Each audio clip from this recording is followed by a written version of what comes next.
আরামবাগ কলকাতা রাজ্য সড়ক অহল্যা বাই রোডের 4 কিমি রাস্তা দীর্ঘদিন ধরে বেহাল দশা। সংস্কার করার কোনো উদ্যোগ দেখতে পাওয়া যাচ্ছে না।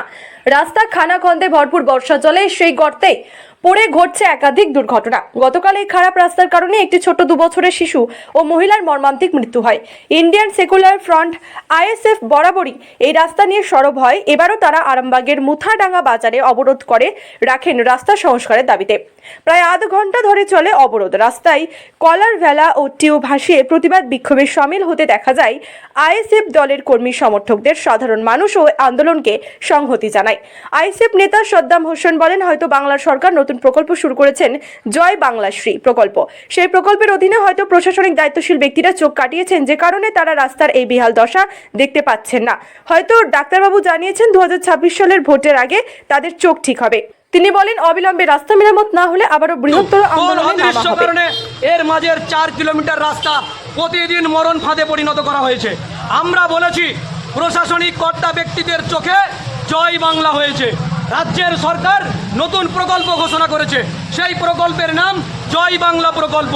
যেই জয় বাংলা প্রকল্পের অধীনে এই বাংলার এই আরামবাগের যে সমস্ত প্রশাসনিক আধিকারিকরা রয়েছে, তারা চোখ কাটিয়েছে জয় বাংলা প্রকল্পে। চোখ কাটিয়ে তাদের চোখে চশমা লাগানো হয়েছে, ছানি পড়েছে, তারা চোখে দেখতে পাচ্ছেন না এই রাস্তার অবস্থার কথা। ভোট এলে পরে ডাক্তারবাবু প্রেসক্রিপশন করেছে যে এই প্রশাসনিক ব্যক্তিদের, এমএলএ এমপিদের, নেতা মন্ত্রীদের চক্ষু ভালো হবে কখন? 2026-এর বিধানসভা নির্বাচন এলে পরে তাদের চোখ ভালো হবে, এটা ডাক্তারবাবু জানিয়েছেন। তাই তারা দেখতে পাচ্ছেন না, প্রতিদিন মানুষ এখানে দুর্ঘটনা ঘটছে। আজকে আমরা যখন অবরোধ করব বলে এখানে দাঁড়িয়েছি, ঠিক সেই মুহূর্তে মায়াপুরে একটি বড় দুর্ঘটনা ঘটেছে। আমরা শুনতে পেয়েছি কোনো স্পট ডেড হওয়ার কথা, আমরা জানি না কি ঘটেছে সেখানে এখনো পর্যন্ত। প্রতিদিন আপনারা যখন সাংবাদিক বন্ধুরা দাঁড়িয়ে আছেন, ঠিক সেই মুহূর্তে টোটো উল্টেছে, একজন মানুষ ইনজোর্ড হয়েছে। বাইক উল্টেছে, 5 মিনিট 10 মিনিটের মধ্যে যদি দুটো টোটো দুটো বাইক উল্টায়, সারাদিনে কত বাইক কত টোটো উল্টাচ্ছে। প্রশাসনের টনক কেন নড়ছে না? প্রশাসনের কেন হেলদোল হচ্ছে না? তাহলে কি পিডব্লিউডি বলতে চাই, প্রশাসন বলতে চাই, কোনো মানুষ মারা না যাওয়া পর্যন্ত তারা রাস্তা সংস্কার করবে না? এ পর্যন্ত অনেকেই মারা গিয়েছে এই রাস্তায়। আমরা দ্ব্যর্থহীন ভাষায় বলতে চাই, যদি এই রাস্তায় 4 কিলোমিটারের মধ্যে এরপরে কোনো দুর্ঘটনায় মানুষের প্রাণ যায়, ইনজোর্ড হয়, অসুস্থ হয়, তার দায় পিডব্লিউডি।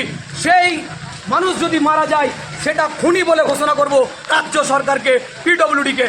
এই দ্ব্যর্থহীন ভাষায় আমরা বলেছি, ইন্ডিয়ান সেকুলার ফ্রন্ট গত 2 বছর পর পর এই একই জায়গায় মাছ ছেড়ে, ধান চাষ করে, কাগজের নৌকা ছেড়ে, হাঁস ছেড়ে প্রতিবাদ বিক্ষোভ করেছে।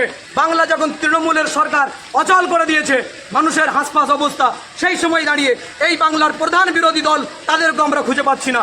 এই আরামবাগ বিধানসভার এমএলএ বিজেপি থেকে, সেই এমএলএকে আমরা খুঁজে পাই না। রাস্তা নিয়ে তিনি কিছু কথা বলেন না। আরামবাগ লোকসভায় 4টে এমএলএ বিজেপির, তাদেরকেও আমরা চোখে দেখি না, খুঁজে পাই না। ভোটের সময় দেখতে পাই।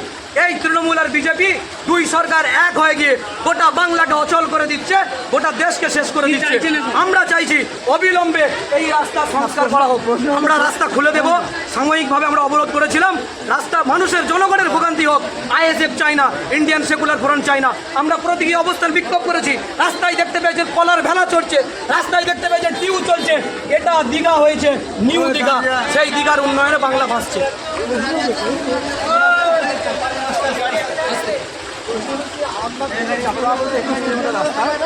800 কোটি টাকা দেয়।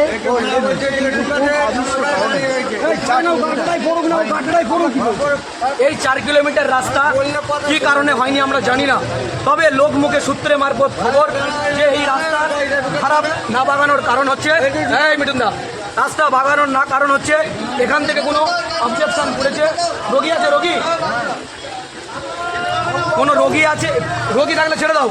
আমরা যেটুকু জেনেছি এই রাস্তা সম্পর্কে হাইকোর্টে বা অন্য কোথাও আপিল হয়েছে, যে কারণে এটা হচ্ছে না। কিন্তু আমরা সরকারের কাছে অনুরোধ করব, মানবিক সরকার, মানবিক মুখ্যমন্ত্রী যিনি বলেন নিজেকে বাংলার গর্ব বলে, যিনি নিজেকে বলেন বাংলার মেয়ে নিজেকে চাই, তার কাছে অনুরোধ করব, অন্তত আপনারা অন্তত এই 4 কিলোমিটার রাস্তা যা কিছু হয়েছে সমস্ত নিয়ম কানুন মেনে রাস্তাকে দ্রুত সংস্কার করুন। আর যদি খুবই পরিস্থিতি, যদি আইনি জটিলতা তৈরি হয়, অন্তত দ্রুত রাস্তাটাকে সংস্কার করে যাতায়াতের সুরাহা করে দিন। মানুষ প্রতিদিন ভোগান্তি হয়, এমএলএ করে, অথচ তারা কেউ যারা হেঁটে চলে, রাস্তা দিয়ে চলাচল করে পায়ে হেঁটে, তাদেরও দেখতে ভোগান্তি হয়। জল তারা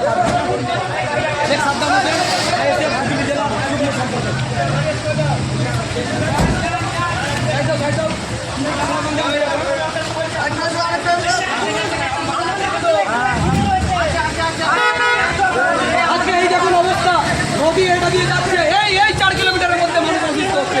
সিরাজুলের